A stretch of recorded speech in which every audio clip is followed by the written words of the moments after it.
अली बाबा 40 चोर की कहानी। सालों पहले फारस देश में अली बाबा और कासिम नाम के 2 भाई रहते थे।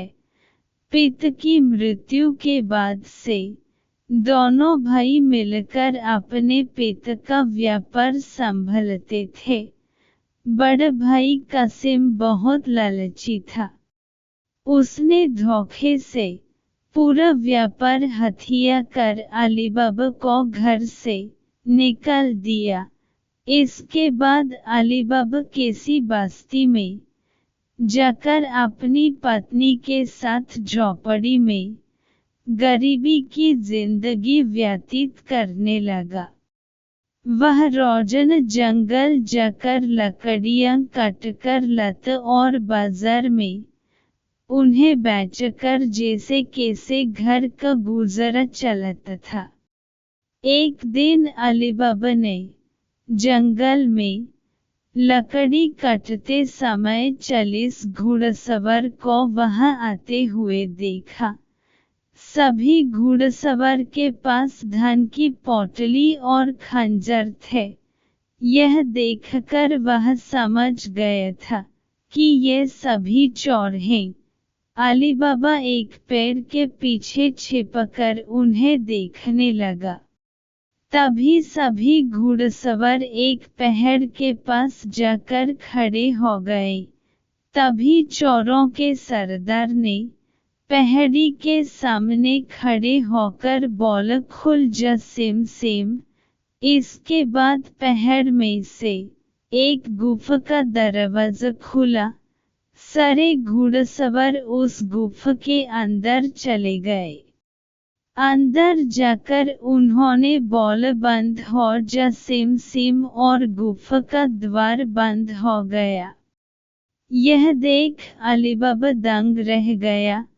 कुछ देर बाद वो दरवाजा फिर से खुला और उसमें से वो सभी घुड़सवार निकले और वहां से रवाना हो गए। अली बाबा यह जानने को बेताब हो गए कि आखिर इस गुफा में क्या है और वो सब यहाँ क्या कर रहे थे। इसके बाद उसने गुफा में जाने का फैसला किया। वह उस पहाड़ के सामने गया और बार बार चोरों के सरदार के शब्द बोलने लगा, खुल जा सिम सिम, खुल जा सिम सिम। गुफा का दरवाजा खुल गया। अली बाबा गुफा के अंदर गया और उसने देखा कि वहां सोने की गेंदियां, अशर्फियां, गहने आदि रखे थे। चारों तरफ खजाना ही खजाना था। यह सब देखकर उसकी खुशी का ठिकाना नहीं था। उसे मालूम हो गया था कि वो चोर सारा चोरी का सामान यहाँ आकर छुपाते हैं। अली बाबा ने वहां से एक पोटली में सोने की अशर्फियां भरी और घर चला आया। घर जाकर अली बाबा ने इस पूरे किस्से के बारे में अपनी पत्नी को बताया। एक साथ इतनी सारी अशर्फियां देखकर उसकी पत्नी हैरान रह गई और अशर्फियों को गिनने बैठ गई। तभी अली बाबा ने बोला कि ये इतनी अशर्फियां हैं कि इन्हें गिनते गिनते रात हो जाएगी। मैं गड्ढा खोदकर इन्हें छुपा देता हूँ, जिससे किसी को भी हम पर शक न हो। अली बाबा की पत्नी बोली, मैं इनकी गिनती नहीं कर सकती हूँ, लेकिन अंदाजे के लिए इन्हें तौल तो सकती हूँ। अली बाबा की पत्नी भगती हुई कासिम के घर गई और उसकी पत्नी से गेहूं को तौलने के लिए तराजू मांगने लगी।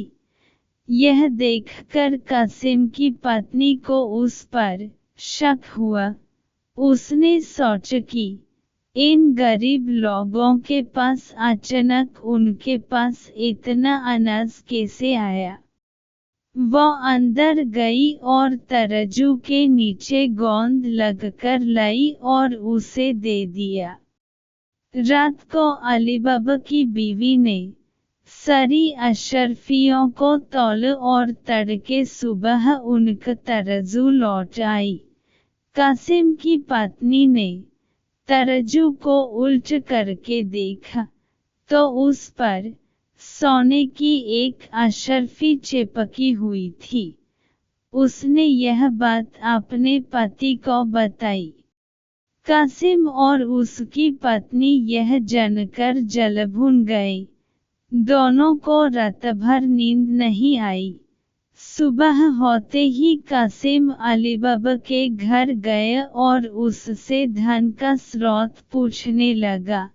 यह सुनकर अली बाबा ने कहा, आपको कोई गलतफहमी हुई है, मैं तो एक मामूली लकड़हार हूँ।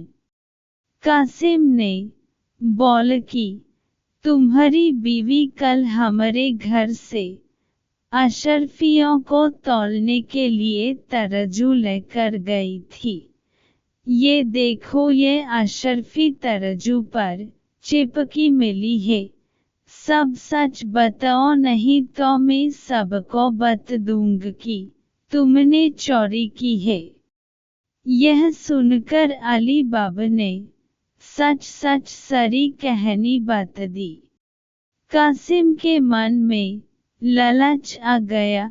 उसने खजाना हथियाने का प्लान बनाया और अगले दिन गुफा पहुंच गया। वह अपने साथ एक गधा भी लेकर गया ताकि वह उस पर खजाना लाद कर ला सके। गुफा के सामने पहुंचकर उसने अली बाबा ने जैसे बताया था वैसे ही किया। उसके खुल जा सिम सिम बोलते ही गुफा का दरवाजा खुल गया। अंदर पहुंचकर चारों तरफ खजाना देखकर वह भौचक्का रह गया। उसने बोरियों में सोने की सिक्के भरे और बाहर निकलते समय क्या बोलना है वही भूल गया। गुफा से बाहर निकलने के कासिम ने तमाम प्रयास किए, लेकिन कोई रास्ता न निकला। वह गुफा के अंदर कैद हो जाता है। कुछ देर बाद जब चोरों का गिरोह वहां पहुंचा तो उन्होंने देखा कि बाहर एक गधा बंधा है। वे समझ जाते हैं कि यहाँ कोई आया है। चोर अंदर जाते हैं और कासिम को ढूंढकर मार देते हैं। इधर जब कासिम घर नहीं पहुंचता तो उसकी पत्नी परेशान हो जाती है और अली बाबा के घर जाकर बड़े भाई को ढूंढकर लाने के लिए बोलती है।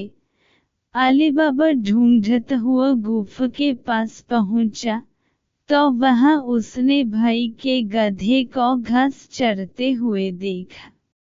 वह समझ जाता है कि कासिम अंदर गया था और चोरों ने उसे पकड़ लिया है। अली बाबा जब गुफा के अंदर गया तो उसे कासिम की लाश मिली। अली बाबा लाश को घर लाता है और बिना किसी को बताए प्राकृतिक मौत घोषित करके उसका अंतिम संस्कार कर देता है। कासिम की पत्नी के कहने पर अली बाबा और उसकी पत्नी कासिम का व्यापार संभालने लगते हैं और उसके साथ रहने लगते हैं। वहीं जब चोर गुफा में आते हैं और कासिम की लाश नहीं देखते तो समझ जाते हैं कि खजाने का राज किसी और को भी पता है। वह गांव में जाकर पता लगते हैं कि कुछ दिनों में किसके घर में मौत हुई है। चोरों को अली बाबा का घर मिल जाता है। चोर ने उसके घर के बाहर क्रॉस का निशान लग दिया, जिससे रात के समय उन्हें उसका घर समझने में आसानी हो। वहीं अली बाबा ने जब अपने घर के बाहर क्रॉस का निशान देखा तो वह समझ गया कि चोरों ने घर का पता लगा लिया है। उसने वैसा ही निशान सबके घर के बाहर लग दिया। रात में जब चोर आए तो सबके घर पर वैसा निशान बन देखकर दुविधा में पड़ गए और वापस चले गए। चोरों का सरदार चुप चुप बैठने वालों में से नहीं था। उसने उस मोहल्ले में अपने आदमी को भेजकर यह पता लगवाया कि हाल फिलहाल में कौन शख्स वहां अमीर हुआ है। इससे उसे अली बाबा के बारे में पता चला। उसने उसका घर अच्छे से पहचाना और रात के समय में तेल व्यापारी बनकर उसके घर पहुंचा। वह अपने साथ तेल के 40 पीपों को लेकर गया, जिसमें 39 में चोर और एक पीप में तेल था। उसने सोचा कि रात में जब सब सो जाएंगे तो वो सब मिलकर अली बाबा को मार देंगे। उसने अली बाबा से दोस्ती की और रात को उसके घर पर ठहरने की इजाजत मांगी। अली बाबा ने उसको खाना खिलाया और रात को रुकने की इजाजत दे दी।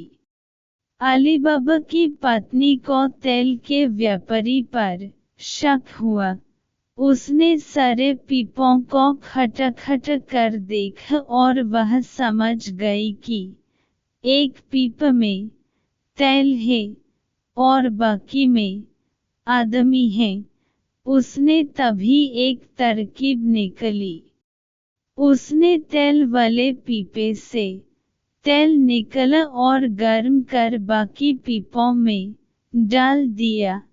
सारे चोरों की मौत हो गई। रात में जब सरदार ने चोरों को निकलने का इशारा किया तो एक भी चोर बाहर नहीं निकला। उसने पीपों को खोलकर देखा तो सभी चोर मर चुके थे। यह देखकर वह इतना डर गया कि अपनी जान को बचाने के लिए वह तुरंत वहां से भाग गया।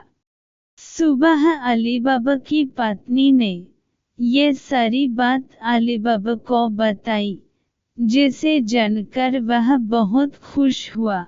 अब उन 40 चोरों के सारे खजाने का अकेला मालिक अली बाबा था।